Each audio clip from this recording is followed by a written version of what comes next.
In a quaint village nestled between lush green hills, there lived an old woman named Alara. Her warmth and wisdom were as enduring as the mountains that surrounded her home. Villagers often sought her counsel not only for her sage advice, but for the radiant joy she seemed to carry with her at all times. One crisp morning, a young villager named Lucas approached Ilara with a question that had been plaguing his mind. Ilara, you always seem so happy. How do you manage to stay cheerful even when things go wrong? Ilara smiled, her eyes twinkling like the morning dew. Ah, Lucas, happiness is not about what happens around us, but how we choose to respond to it. Lucas looked puzzled. I don't understand, he admitted. How can you be happy when life is tough? Alara decided to share a piece of her past, a story that shaped her outlook on life. When I was younger, she began, I lived with my husband and children in this very village.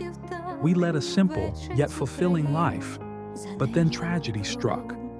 My husband fell gravely ill, and we couldn't afford the medicine he needed.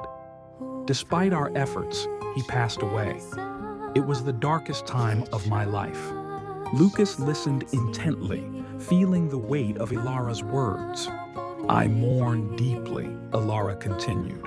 But as time went on, I realized that my sorrow would not bring him back. My children needed me, and I had to find a way forward.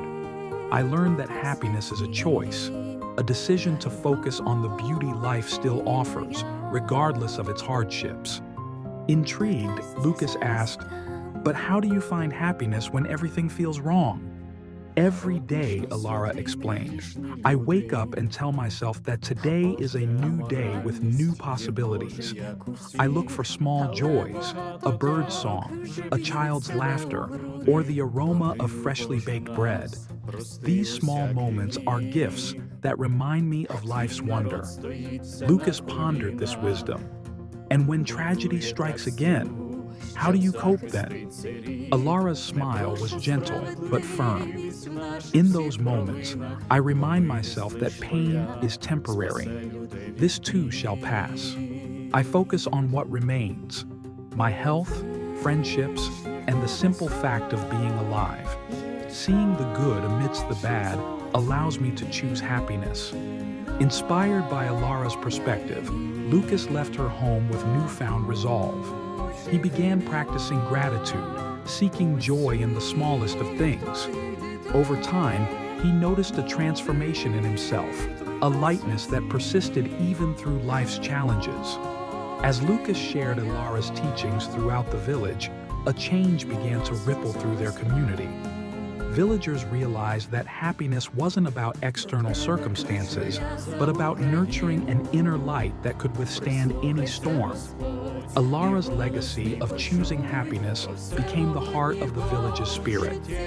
Her lesson, that life's hurdles are inevitable, but our reaction is a choice, taught them all that true happiness lies within.